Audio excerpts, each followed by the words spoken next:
Grimm's Fairy Tales, Chapter 40. Long, long ago, some 2,000 years or so, there lived a rich man with a good and beautiful wife. They loved each other dearly, but sorrowed much that they had no children. So greatly did they desire to have one, that the wife prayed for it day and night, but still they remained childless. In front of the house there was a court, in which grew a juniper tree. One winter's day the wife stood under the tree to peel some apples, and as she was peeling them, she cut her finger, and the blood fell on the snow. Ah, sighed the woman heavily, if I had but a child, as red as blood and as white as snow, and as she spoke the words, her heart grew light within her, and it seemed to her that her wish was granted, and she returned to the house feeling glad and comforted. A month passed, and the snow had all disappeared. Then another month went by, and all the earth was green. So the months followed one another, and first the trees budded in the woods, and soon the green branches grew thickly intertwined, and then the blossoms began to fall. Once again the wife stood under the juniper tree, and it was so full of sweet scent that her heart leaped for joy, and she was so overcome with her happiness, that she fell on her knees. Presently the fruit became round and firm, and she was glad and at peace. But when they were fully ripe she picked the berries and ate eagerly of them, and then she grew sad and ill. A little while later she called her husband, and said to him, weeping, "If I die, bury me under the juniper tree." Then she felt comforted and happy again, and before another month had passed she had a little child, and when she saw that it was as white as snow and as red as blood, her joy was so great that she died.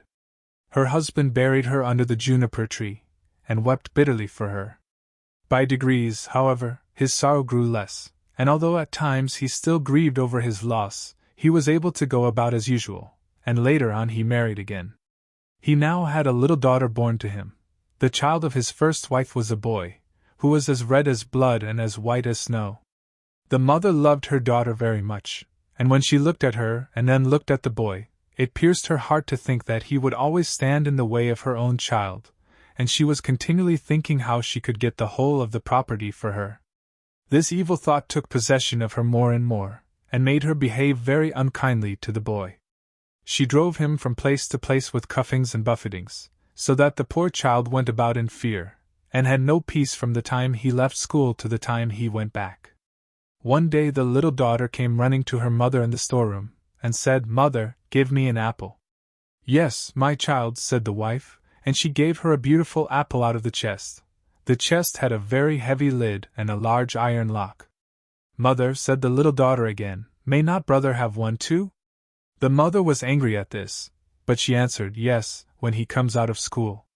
Just then she looked out of the window and saw him coming, and it seemed as if an evil spirit entered into her, for she snatched the apple out of her little daughter's hand, and said, "You shall not have one before your brother." She threw the apple into the chest and shut it too. The little boy now came in, and the evil spirit in the wife made her say kindly to him, "My son, will you have an apple?" But she gave him a wicked look. "Mother," said the boy, "how dreadful you look." "Yes, give me an apple." The thought came to her that she would kill him. "Come with me," she said, and she lifted up the lid of the chest. "Take one out for yourself." And as he bent over to do so, the evil spirit urged her, and crash! Down went the lid, and off went the little boy's head.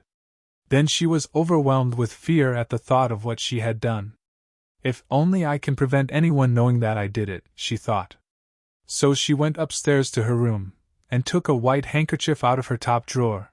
Then she set the boy's head again on his shoulders, and bound it with the handkerchief so that nothing could be seen, and placed him on a chair by the door with an apple in his hand.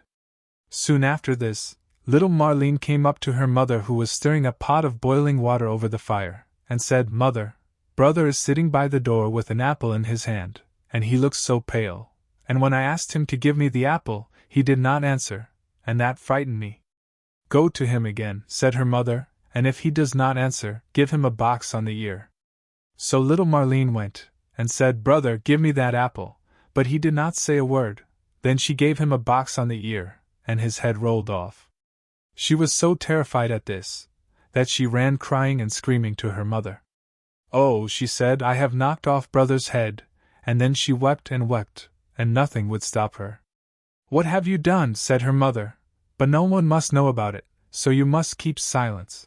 What is done can't be undone. We will make him into puddings." And she took the little boy and cut him up, made him into puddings, and put him in the pot.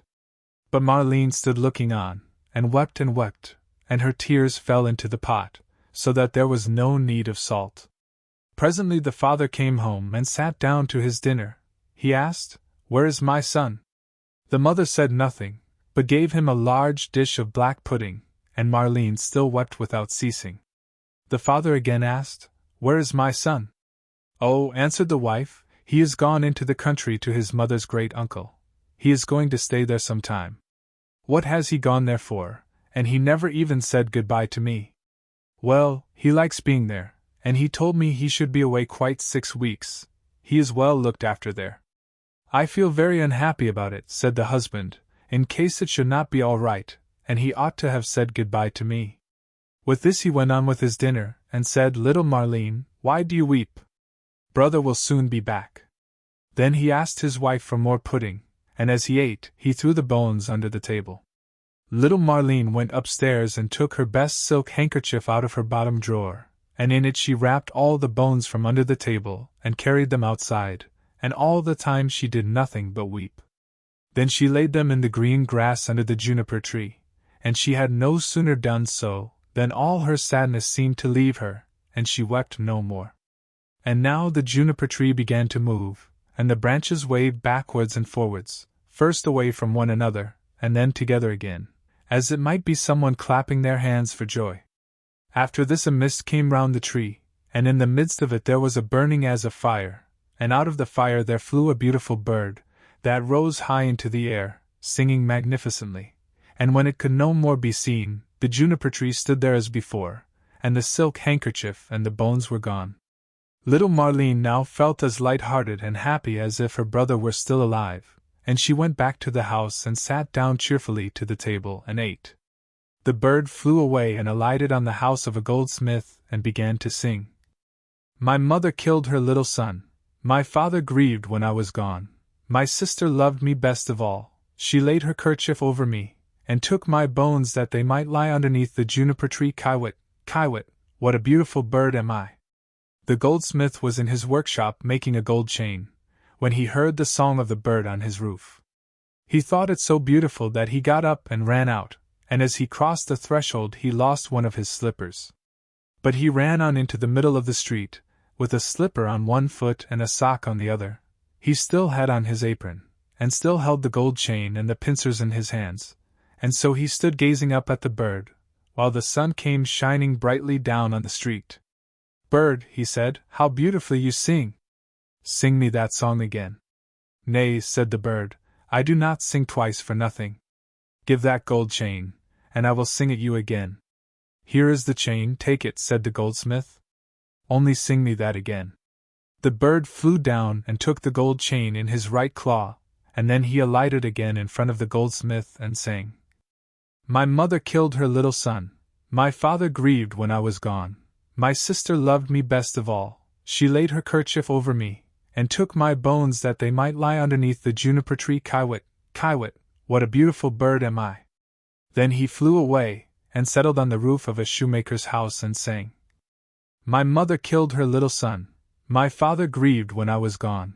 My sister loved me best of all. She laid her kerchief over me, and took my bones that they might lie underneath the juniper tree. Kiwit, Kiwit, what a beautiful bird am I!" The shoemaker heard him, and he jumped up and ran out in his shirt-sleeves, and stood looking up at the bird on the roof with his hand over his eyes to keep himself from being blinded by the sun. "Bird," he said, "how beautifully you sing!" Then he called through the door to his wife, "Wife, come out, here is a bird, come and look at it, and hear how beautifully it sings." Then he called his daughter and the children, then the apprentices, girls and boys, and they all ran up the street to look at the bird, and saw how splendid it was with its red and green feathers, and its neck like burnished gold, and eyes like 2 bright stars in its head. "Bird," said the shoemaker, "sing me that song again." "Nay," answered the bird, "I do not sing twice for nothing. You must give me something." "Wife," said the man, "go into the garret. On the upper shelf you will see a pair of red shoes. Bring them to me. The wife went in and fetched the shoes. There, bird, said the shoemaker, now sing me that song again. The bird flew down and took the red shoes in his left claw, and then he went back to the roof and sang. My mother killed her little son. My father grieved when I was gone. My sister loved me best of all. She laid her kerchief over me, and took my bones that they might lie underneath the juniper tree. Kiwit, Kiwit, what a beautiful bird am I! When he had finished, he flew away. He had the chain in his right claw, and the shoes in his left, and he flew right away to a mill, and the mill went click-clack, click-clack, click-clack. Inside the mill were 20 of the miller's men hewing a stone, and as they went hick-hack, hick-hack, hick-hack, the mill went click-clack, click-clack, click-clack. The bird settled on a lime tree in front of the mill and sang. My mother killed her little son. Then one of the men left off. My father grieved when I was gone. 2 more men left off and listened. My sister loved me best of all. Then 4 more left off. She laid her kerchief over me, and took my bones that they might lie. Now there were only 8 at work underneath. And now only 5. The juniper tree. And now only 1. Kiwit, Kiwit, what a beautiful bird am I! Then he looked up and the last one had left off work. Bird, he said, what a beautiful song that is you sing! Let me hear it too, sing it again. Nay, answered the bird, I do not sing twice for nothing. Give me that millstone, and I will sing it again. If it belonged to me alone, said the man, you should have it. Yes, yes, said the others, if he will sing again, he can have it. The bird came down, and all the 20 millers set to and lifted up the stone with a beam. Then the bird put his head through the hole and took the stone round his neck like a collar, and flew back with it to the tree and sang. My mother killed her little son. My father grieved when I was gone. My sister loved me best of all. She laid her kerchief over me, and took my bones that they might lie underneath the juniper tree. Kiwit, Kiwit, what a beautiful bird am I! And when he had finished his song, he spread his wings, and with the chain in his right claw, the shoes in his left, and the millstone round his neck, he flew right away to his father's house. The father, the mother, and little Marlene were having their dinner. How light-hearted I feel, said the father, so pleased and cheerful. And I, said the mother, I feel so uneasy, as if a heavy thunderstorm were coming. But little Marlene sat and wept and wept. Then the bird came flying towards the house and settled on the roof. I do feel so happy, said the father, and how beautifully the sun shines. I feel just as if I were going to see an old friend again. Ah, said the wife, and I am so full of distress and uneasiness that my teeth chatter, and I feel as if there were a fire in my veins, and she tore open her dress, and all the while little Marlene sat in the corner and wept, and the plate on her knees was wet with her tears. The bird now flew to the juniper tree and began singing. My mother killed her little son. The mother shut her eyes and her ears, that she might see and hear nothing, but there was a roaring sound in her ears like that of a violent storm, and in her eyes a burning and flashing like lightning. My father grieved when I was gone. Look, mother, said the man, at the beautiful bird that is singing so magnificently, and how warm and bright the sun is, and what a delicious scent of spice in the air. My sister loved me best of all. Then little Marlene laid her head down on her knees and sobbed. I must go outside and see the bird nearer, said the man. Ah, do not go, cried the wife. I feel as if the whole house were in flames. But the man went out and looked at the bird. She laid her kerchief over me, and took my bones that they might lie underneath the juniper tree. Kiwit, Kiwit, what a beautiful bird am I! With that the bird let fall the gold chain, and it fell just round the man's neck, so that it fitted him exactly. He went inside, and said, See, what a splendid bird that is! He has given me this beautiful gold chain, and looks so beautiful himself. But the wife was in such fear and trouble, that she fell on the floor, and her cap fell from her head. Then the bird began again. My mother killed her little son. Ah me, cried the wife, if I were but 1,000 feet beneath the earth, that I might not hear that song. My father grieved when I was gone. Then the woman fell down again as if dead. My sister loved me best of all. Well, said little Marleen, I will go out too and see if the bird will give me anything. So she went out. She laid her kerchief over me, and took my bones that they might lie. And he threw down the shoes to her. Underneath the juniper tree, Kiewit, Kiewit, what a beautiful bird am I! And she now felt quite happy and light-hearted. She put on the shoes and danced and jumped about in them. I was so miserable, she said, when I came out, but that has all passed away. That is indeed a splendid bird, and he has given me a pair of red shoes. The wife sprang up, with her hair standing out from her head like flames of fire. Then I will go out too, she said, and see if it will lighten my misery, for I feel as if the world were coming to an end. But as she crossed the threshold, crash! The bird threw the millstone down on her head, and she was crushed to death. The father and little Marleen heard the sound and ran out, but they only saw mist and flame and fire rising from the spot, and when these had passed, there stood the little brother, and he took the father and little Marleen by the hand. Then they all three rejoiced, and went inside together and sat down to their dinners and ate.